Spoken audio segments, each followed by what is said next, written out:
날마다 나를 살리는 큐티 이성호 목사입니다. 오늘 큐티 본문은 마가복음 12장 18절에서 27절까지입니다. 주의 말씀으로 하루를 시작하게 하시니 감사합니다. 오늘도 주의 말씀과 동행하는 한 날이 되기를 소원합니다. 말씀해 주시옵소서. 듣겠습니다. 오늘은 산자의 하나님이시라 라는 제목으로 함께 말씀을 묵상하기를 원합니다. 첫째로 부활에 대한 오해입니다. 18절입니다. 부활이 없다 하는 사두개인들이 예수께 와서 물어 이르되 라고 합니다. 유대 종교 지도자들 중에 사두개인이라는 무리가 있습니다. 이들은 부활이 없다고 믿는 사람들입니다. 이 사람들은 예수님께 자기들이 믿는 신념이 부활이 없다는 내용에 대해서 주장하려고 예수님께 질문을 합니다. 19절에서 이들은 구약 이스라엘의 율법을 근거로 해서 당시 사회의 결혼 제도로 예수님께 질문을 합니다.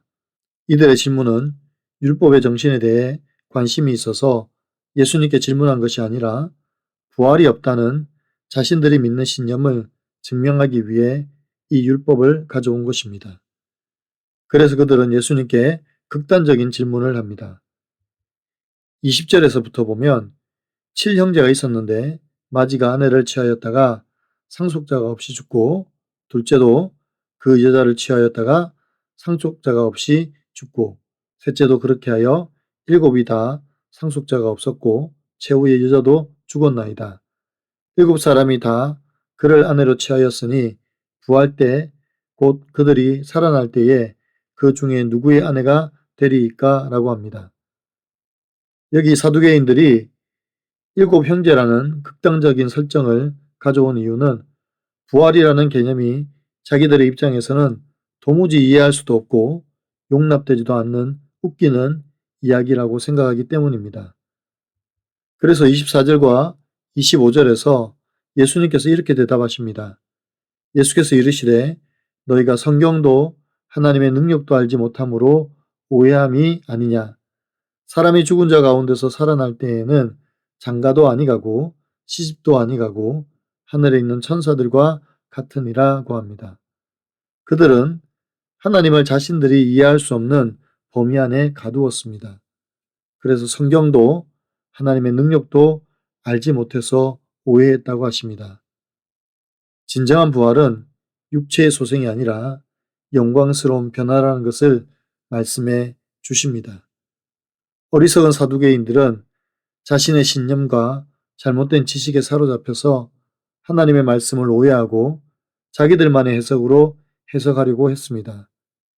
이것이 곧 이단적 근거가 되고 이단의 밑거름이 되는 것입니다. 여러분 어떻습니까?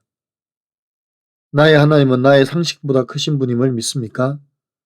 혹시 나는 하나님의 말씀을 나의 신념을 지지하는 도구로 사용하고 있지는 않습니까?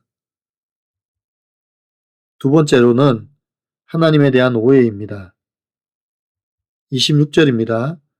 죽은 자가 살아난다는 것을 말할진대 너희가 모세의 책 중 가시나무 떨기에 관한 글에 하나님께서 모세에게 이르시되 나는 아브라함의 하나님이요 이삭의 하나님이요 야곱의 하나님이로라 하신 말씀을 읽어보지 못하였느냐라고 합니다.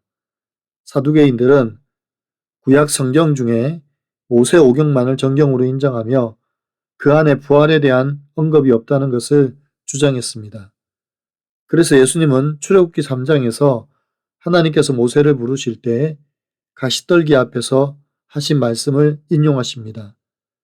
나는 아브라함의 하나님이요 이삭의 하나님이요 야곱의 하나님이로라 하신 말씀을 읽어보지 못하였느냐라고 물으십니다. 이 말은 하나님은 죽은 자의 하나님이 아니라 산자의 하나님이심을 말씀합니다. 하나님과 맺은 언약이 영원하기 때문에 그 언약을 맺은 당사자들도 영원히 하나님과 함께함을 말씀하십니다. 그래서 27절에서 이렇게 말씀합니다. 하나님은 죽은 자의 하나님이 아니요 산자의 하나님이시라 너희가 크게 오해하였도다 하시니라 고합니다. 저와 여러분이 믿는 하나님은 죽은 자의 하나님이 아니라 산자의 하나님이십니다. 그래서 우리가 죽음으로 모든 것이 끝나는 것이 아니라 이후에 반드시 부활이 있음을 말씀해 주시는 것입니다. 사도 바울이 만일 우리에게 부활이 없다면 우리가 가장 불쌍한 사람이라고 했습니다. 왜냐하면 우리가 전파하는 복음도 헛것이고 우리의 믿음도 헛것이며 우리의 수고도 모두 헛된 것이기 때문입니다.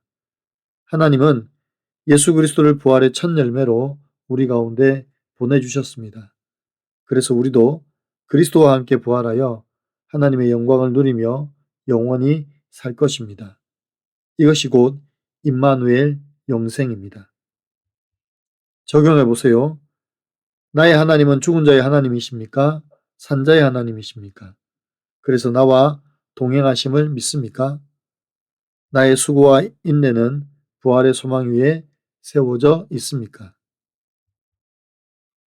오늘 큐티 묵상 간증은 부전여전이라는 제목의 한 성도님의 묵상 간증입니다. 목사 아들인 저는 청년 시절 지금의 아내를 따라간 교회에서 구속사 말씀을 듣고 예배의 본질이 중요함을 배웠습니다. 결혼한 후 새 자녀가 유아 세례를 받을 때는 믿음으로 양육하겠다고 다짐했습니다. 이후 아이들이 예배에 빠지지 않고 공동체 모임에도 곧잘 참석하니 신앙이 잘 자라고 있다고 생각했습니다.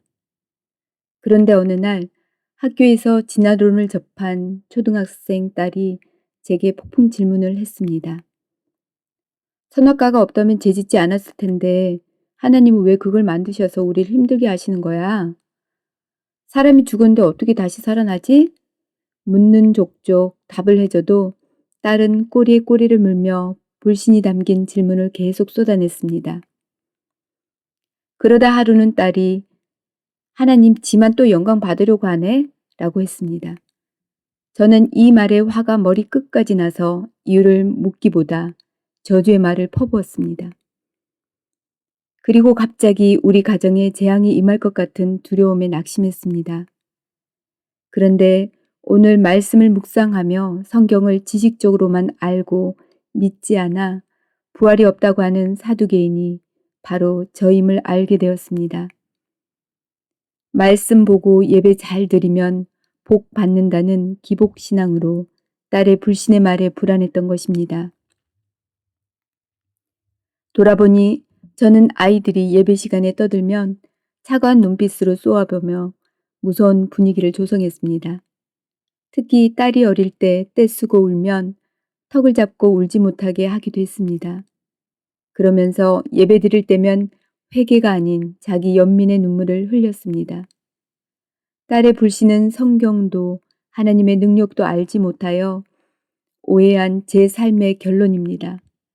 이제는 죽은 자의 하나님이 아니라 산자의 하나님을 믿는 믿음으로 삶으로 본을 보이는 아빠가 되길 기도합니다. 저의 적용은 아침에 눈 뜨면 큐티책부터 펴고 아침에 묵상한 말씀을 하루 동안 되뇌며 살겠습니다. 퇴근 후 자녀들과 말씀으로 나눌 때 아이들의 질문에 화내지 않고 답하겠습니다.입니다. 사랑하는 성도 여러분, 세상 사람들이 기독교를 싫어하는 이유 중에 하나가 영생에 대한 소망입니다. 세상은 죽음의 끝이라고만 말합니다. 그러나 우리에게 있어서 죽음은 끝이 아니라 부활로 시작되는 영생입니다. 사두개인들은 자기들이 믿는 신념과 지식으로 부활이 없다라고 주장하고 싶었습니다. 하지만 그들은 하나님의 말씀도 오해하고 하나님의 능력도 오해했습니다. 결국 그들의 오해와 어리석음이 드러난 것입니다. 우리 주위에도 이런 사람들이 얼마나 많은지 모릅니다. 우리가 이런 사람들에게 임마누엘 영생이 무엇인지 삶으로 보여주어야 합니다. 예수를 믿는 우리에게는 죽음이 끝이 아니라 부활로 주어진 새 생명의 소망이라는 것을 삶을 통하여 나타내고 증가하는 저와 여러분이 되시기를 간절히 축원합니다. 기도드립니다. 사랑하는 주님, 사두개인처럼 잘못된 신념과 지식으로 하나님의 능력을 제한했던 우리의 무지함을 용서하여 주시옵소서. 부활은 이 땅에서의 우리 삶의 연장이 아니라 하늘의 신령한 몸으로 영생을 누리는 것임을 깨달아 알게 하셔서 날마다 하나님의 나라를 사모하게 하시며 또한 이 땅에서도 주님과 동행하는 삶이 임마누엘 영생을 향유하는 것임을 깨달아 알게 하여 주시옵소서. 그래서 우리에게 주어진 어떤 환경에서도 좌절하고 피하지 않게 하시고 수고와 인내로 열매를 맺게 하여 주시옵소서.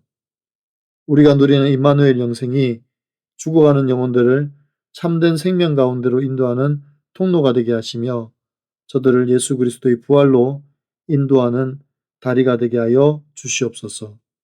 우리 주 예수 그리스도의 이름으로 감사하며 기도하옵나이다. 아멘.